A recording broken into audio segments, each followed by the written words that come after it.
Saudara, yang dibutuhkan sekarang ini sekolah yang bukan hanya memenuhi pikiran siswa dengan ilmu pengetahuan, sains, dan nilai-nilai akademis.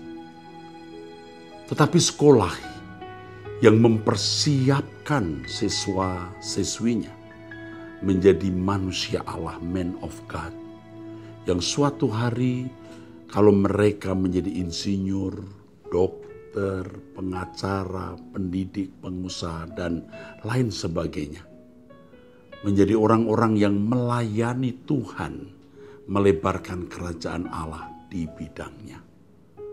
Dibutuhkan sekolah yang mempersiapkan siswa-siswinya menjadi manusia yang bisa dipercayai Tuhan untuk melanjutkan karya Kristus di dunia ini sebelum dunia ini berakhir. Ekumene Christian High School menjawab.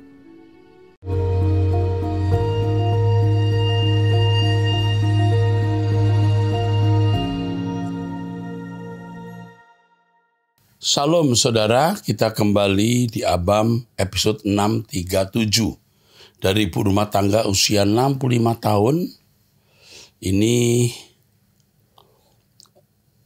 lebih tua dari saya 1 tahun ya. Punya 2 anak laki-laki. Pak Erastus mentor dan panutan saya.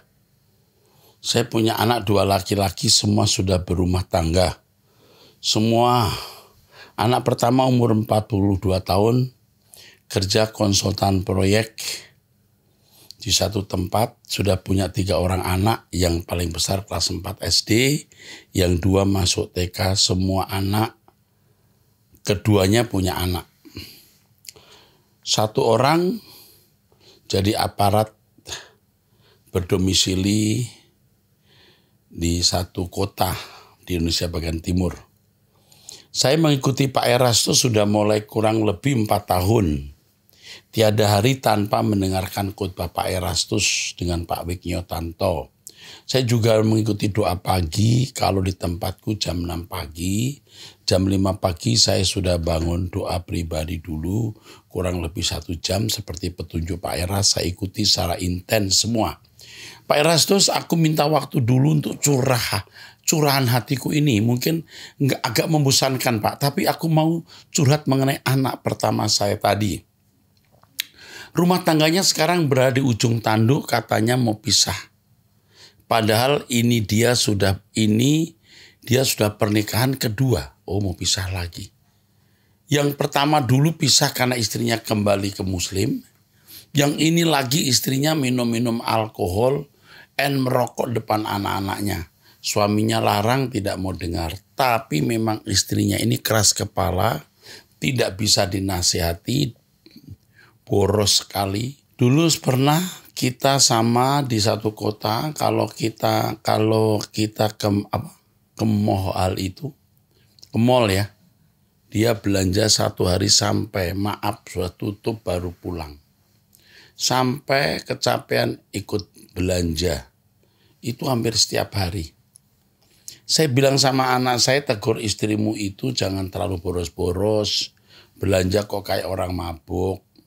Suaminya bilang sudah ditegur tapi tidak digubris. Nah, sekarang anak saya bilang istrinya itu kumat lagi boros-borosnya itu. Bayangkan Bapak, sebenarnya kalau mereka beli rumah yang harga miliaran bisa jadi, tapi sampai sekarang belum punya rumah. Mobil pribadi pun tidak punya. Jadi anak saya bilang dia mau kasih tinggal lagi istrinya itu, katanya mau pisah. Tidak punya masa depan sama perempuan itu. Saya nasihati anak saya supaya jangan pisah, tapi dinasihati, tapi katanya tidak mempan lagi. Yang saya mau tanya Bapak, anak saya minta solusinya sama saya, tapi saya bingung solusi apa. Saya tidak mau terlibat dengan dosa ini. Tolong kasih saya solusinya Pak, karena saya merasa semuanya serba salah. Terima kasih Pak Eras, semoga Bapak sehat. Kami masih membutuhkan Bapak sebagai mentor dan panutan kami. Tuhan Elohim Yahweh memberkati Bapak sekeluarga. Oke. Usia 42 tahun, sudah punya 3 orang, sudah punya anak 3. Nah, dari wanita ini punya anak berapa ya? Punya anak berapa ya? Perpisahan itu bisa membuat ibu kehilangan cucu. Ya, jadi menurut saya coba dipertahankan dulu. Ya. Dipertahankan dulu. Sebisa-bisanya dipertahankan dulu. Kalau harus berpisah nanti ada caranya. Ada peristiwa atau kejadian yang membuat rumah tangga ini memang akan bubar. Tetapi ibu dan suami ibu dan anak ibu tidak akan kehilangan cucu. Ya. Mudah-mudahan itu tidak terjadi. Tetapi jangan berpisah hanya karena masalah boros tadi. Ya. Kecuali ada kejahatan etika, kejahatan moral yang besar. Tetapi kalau boros, walaupun ini bukan masalah kecil, nanti bisa diselesaikan ya. Ini tergantung anak ibu yang harus bisa memanage keuangan. Ya kalau misalnya dia punya penghasilan 10, jangan diberi tunjukkan 10. Tunjukkan 4, 3, supaya bisa ngirit. Tapi kalau suami menunjukkan jumlah semua uangnya, lalu punya istri macam ini, wah berapapun habis. Jadi nasihat saya tahan dulu ya. Jangan sampai anak kehilangan orang tua. Ini yang saya pikirkan.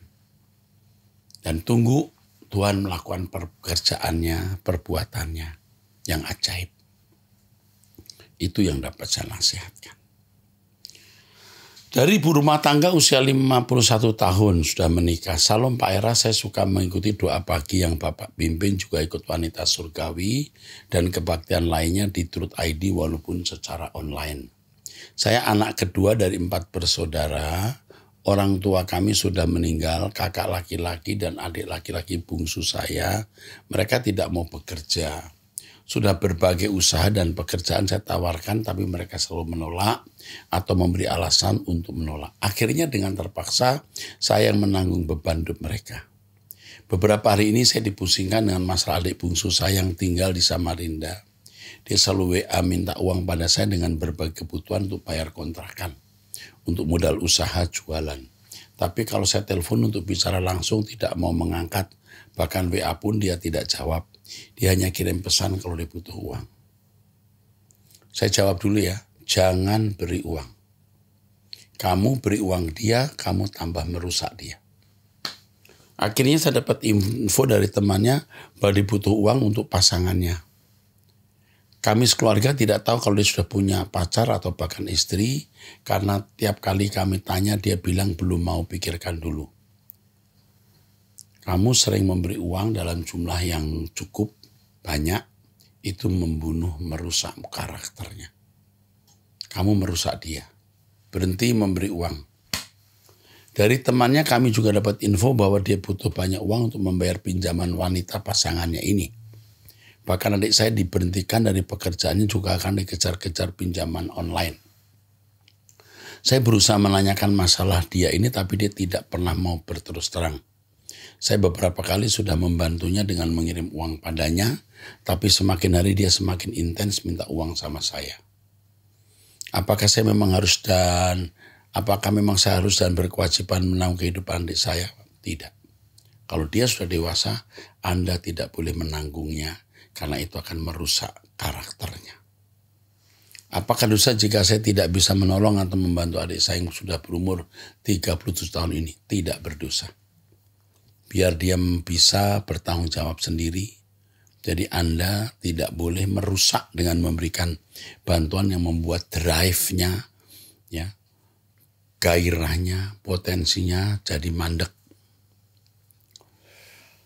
Oke.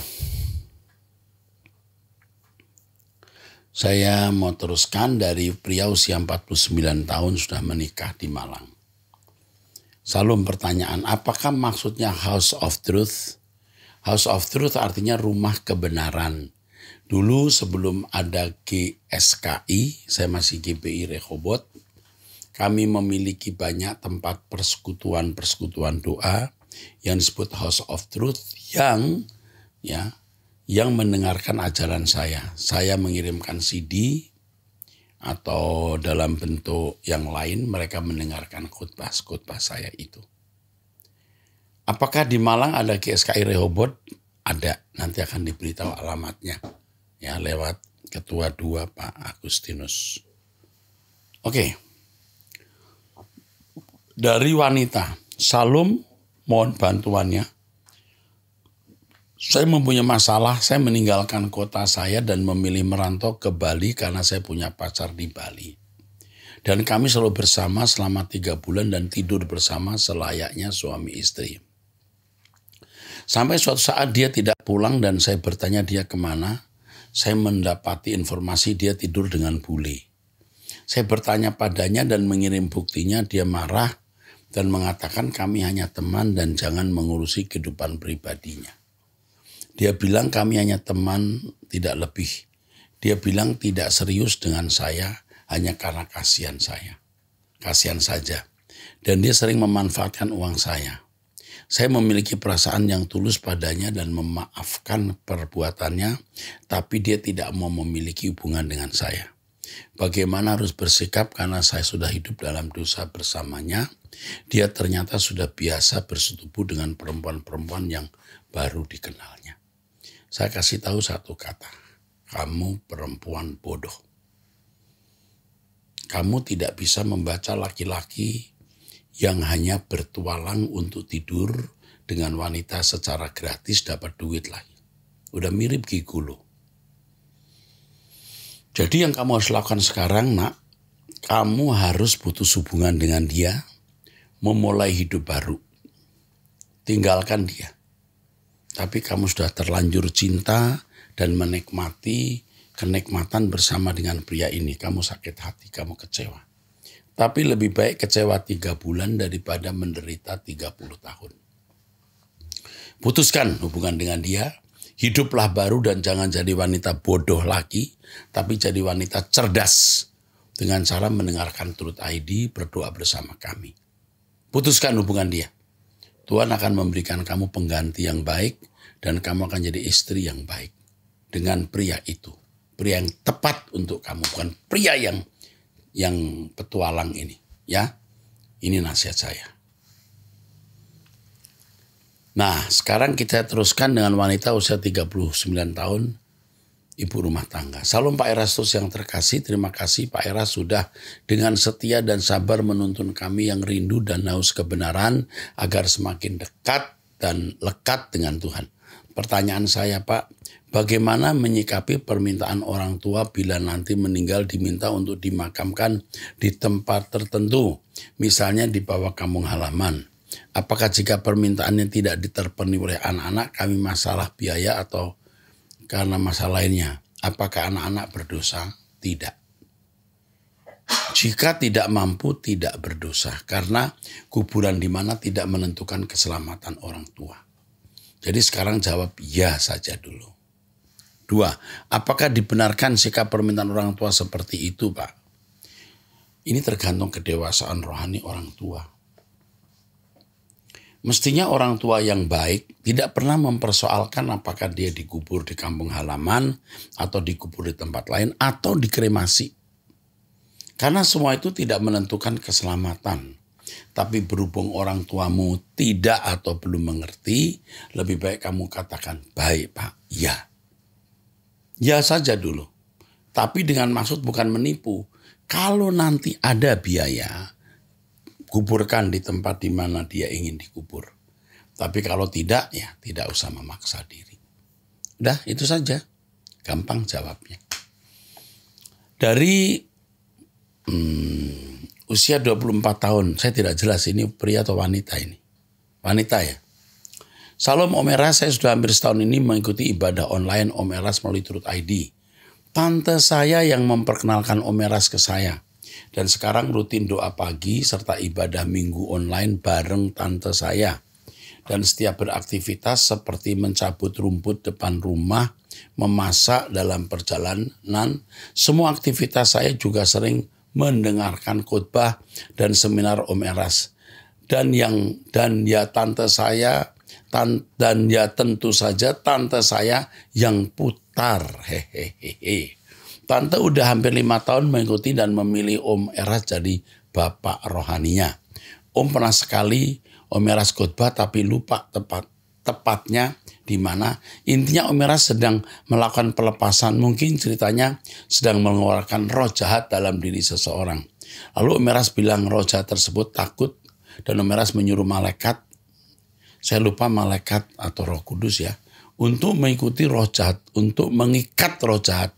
Dan roh jahat tersebut berkata, malaikat di situ sangat banyak. Pertanyaan saya, apakah Om Eras pernah bertemu malaikat? Belum. Tetapi saya percaya iya, ada. Atau dapat melihat malaikat? Tidak. Tapi saya yakin dan bahkan tahu ada malaikat. Karena ketika saya mengusir kuasa gelap, dia ngamuk, saya berkata ikat, kuasa orang yang kemasukan setan langsung diam. Seperti terikat. Dan memang terikat. Soalnya waktu Om Eras suruh malaikat mengikat roh jahat tersebut, seolah-olah dapat melihat. Oh iya, seolah-olah. Tapi mata iman saya yang melihat, bukan mata jasmani ini. Lalu yang kedua, apakah bahasa roh bisa dipelajari Om Eras? Tidak bisa, itu karunia. Harus Roh Kudus yang memberikannya. Ya, oke, Tuhan memberkati. Dari wanita usia 42 tahun menikah TKW Hong Kong. Salam Pak Erastus, setiap bulan saya mengirim persepuluhan dari gereja kecil di desa saya lewat suami saya. Tetapi suami tidak memberikan persepuluhan ke ibu gembala atau gereja desa tempat suami anak ibadah di situ. Suami memberikan persepuluhan kepada pelayanan musik di gereja dikarenakan ibu gembala tidak hidup benar, kata suami saya. Dan banyak jemaat yang beribadah di situ. Jadi suami memberikan persepuluhan gaji saya kepada pelayan musik. Saya bingung Pak, karena setahu saya persepuluhan itu bukan ke pelayanan musik. Tapi karena jemaat dan suamiku bilang ibu gembala, bapak gembala tidak hidup benar dan tidak menjadi contoh yang baik. Jadi suami memberikan persepuluhan itu kepada pelayan musik di gereja itu. Itu pun tanpa sepengetahuan ibu gembala dan bapak gembala.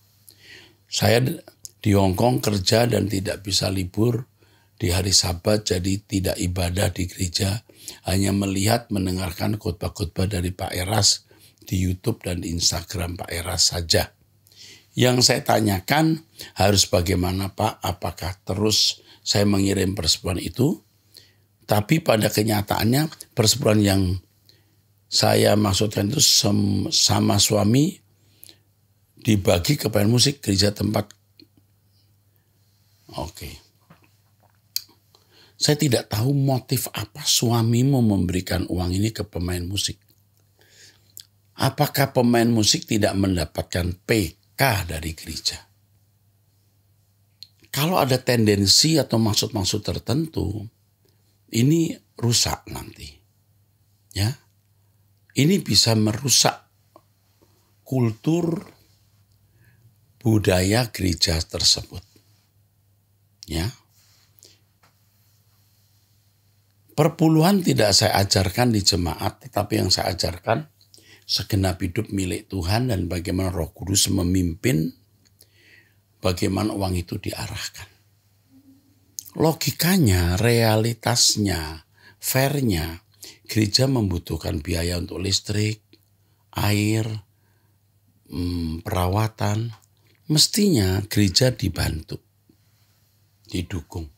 Pemain musik sudah mendapat persembahan dari gereja, kecuali pemain musik itu tidak mendapat persembahan dari gereja.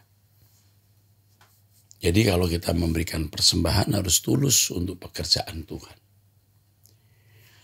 Jika merasa Bapak Ibu gembalanya tidak jadi contoh, ya jangan ke gereja itu, ke gereja lain. Saya lihat suamimu tidak sungguh-sungguh mau mencari Tuhan. Sehingga ia ada di gereja yang dia tidak merasa gembalanya jadi panutan, tapi tetap ada di situ dan persembahan diberikan kepada pemain musik. Saya tidak mengatakan 100% salah suamimu, tetapi bisa cenderung saya katakan salah. Jadi apa yang harus kamu lakukan? Kamu berdoa dan minta hikmat Tuhan.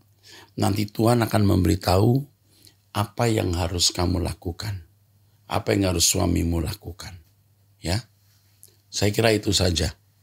Sebenarnya persembahan persepuluhan atau apapun namanya, itu harus diberikan ke tempat di mana kamu menerima pemeliharaan rohani. Di mana kamu merasa diberkati dan bertumbuh. Ya, saya kira itu. Nah, kalau suamimu tidak merasa diberkati di gereja itu, lalu tidak jadi panutan, lalu uang diberikan kepada pemain musik. Saya tidak tahu arah hidup suamimu itu bagaimana. Sekarang kamu mesti doa dan minta hikmat Tuhan. Percaya Tuhan akan berbicara padamu. Amin. Sekarang dari seorang pria usia 47 tahun.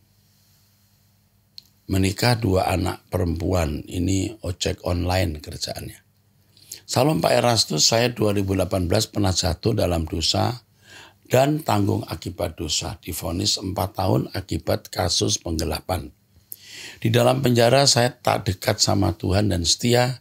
Dan doa saya dijawab Tuhan, dijawab Tuhan, dibebaskan lebih cepat tahun 2020. Saya dibebaskan karena setia ikut Tuhan Yesus. Tapi masalah timbul. 4 bulan setelah saya bebas. Di tengah mau bangkit bersama Tuhan, istri saya gugat cerai dengan dalil KDRT dan tidak pernah nafkahi. Padahal semua itu tidak benar karena kami sudah dikaruniai 2 anak perempuan. Kelas 1 SMP dan 5 SD. Dan karena saya mau hidup seperti firman Tuhan, bahwa perceraian itu dibenci Tuhan, maka saya berjalan sama Tuhan. Akhirnya tuntutan ditolak sama pengadilan. Tapi akhirnya istri saya tinggalkan saya bersama anak saya untuk hidup dengan laki-laki bule di Belgia. Oke. Di tengah ekonomi yang minus, saya dan anak-anak saya ditinggal oleh istri saya untuk pilih hidup dengan pria tersebut. Dan saya sekarang hidup dengan kedua anak saya.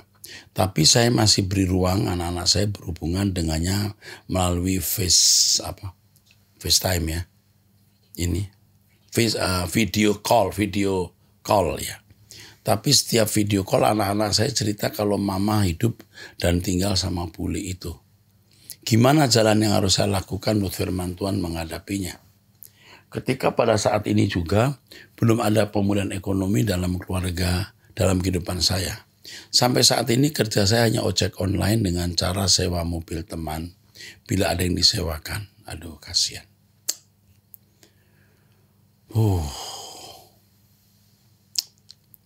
Kamu diam saja, tidak usah nuntut istri. Ya, kamu diam, kamu masih status suami istri ya. Kemungkinan istri kamu balik itu ada. Pertanyaan saya, istrimu mengirimkan uang tidak untuk anak-anaknya? Jadi sementara kalau masih bisa dijalani, hidup ini jalani dulu.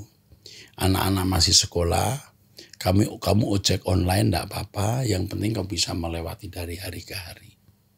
Ya. Jangan lihat 10 meter kalau itu berkabut, lihat 1-2 meter di depan kamu, yang penting kamu bisa melewatinya. Saya salut dengan pertobatan kamu dan kamu mendapat belas kasihan Tuhan. Suatu hari anak-anakmu akan menjadi orang-orang yang terberkati. Kalau kamu hidup suci, hidup kudus, tak bercacat, tak bercela. Dalam nama Tuhan Yesus saya katakan bahwa kamu akan bisa melewati keadaan ini. Kamu cari kerjaan, kamu akan mendapatkan pekerjaan.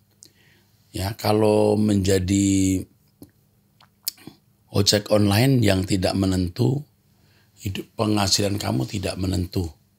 Kamu cari kerjaan, Tuhan akan pasti kasih kerjaan. Tuhan tolong pria ini. Dalam nama Tuhan Yesus Kristus Bapa. Aku berdoa tolong pria ini. Amin. Selanjutnya kau masih bisa mengirimkan pertanyaan kepada kami. Kalau istrimu bisa mengirimkan uang untuk anak-anak, bagus. Tapi jika kamu punya kesulitan, kamu mesti datang ke gereja di mana kamu berbakti. Kalau kamu jemaat GSKI Rehoboth, tentu staf saya akan perintahkan untuk mengawal hidupmu. Supaya kamu tidak jatuh lagi dalam dosa dan masuk penjara. Kasihan anak-anakmu. Oke, Tuhan berkati. Dari wanita usia 33 tahun menikah 2 anak. Salam Pak Pendeta, saya berasal dari keluarga beragama Buddha dan saya mempunyai 5 bersaudara. Saya urutan keempat dalam keluarga saya.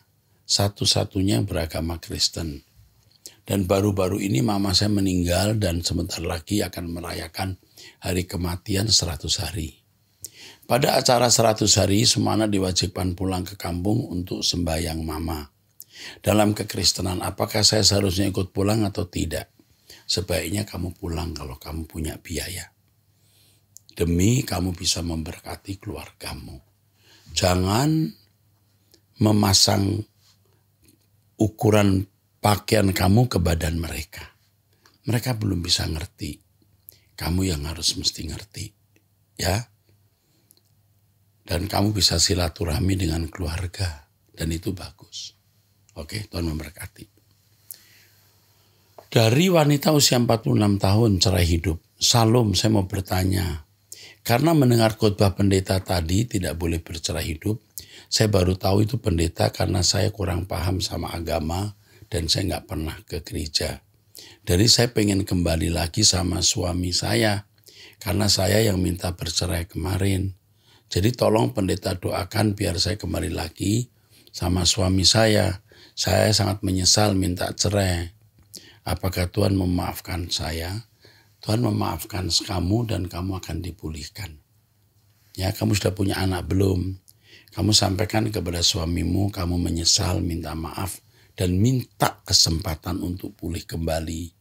Karena saya sekarang mengerti kebenaran. Begitu ya. Oke, setelah ini kamu hubungi kami lagi bagaimana keadaanmu setelah kamu kumpul. Ya. Oke, Tuhan berkati. Dari anak umur 10 tahun ya. Salam Opa Era, saya bertanya.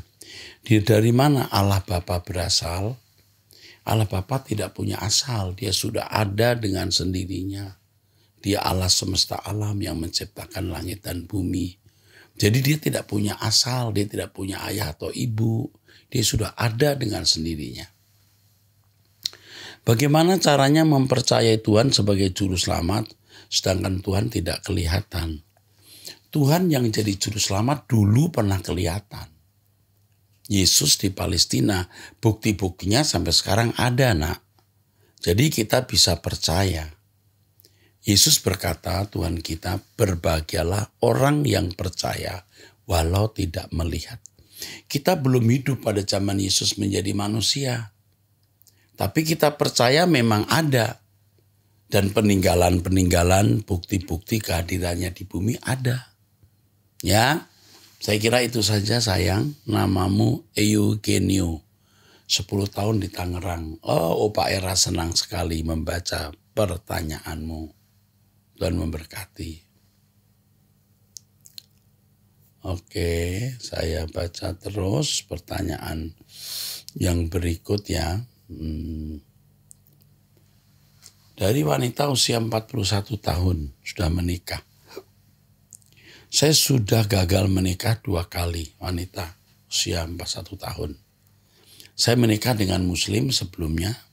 Saya menikah ketiga kalinya secara muslim lalu diulang janji nikah di gereja. Saya sudah dibaptis sebelum menikah karena asalnya dulu saya muslim.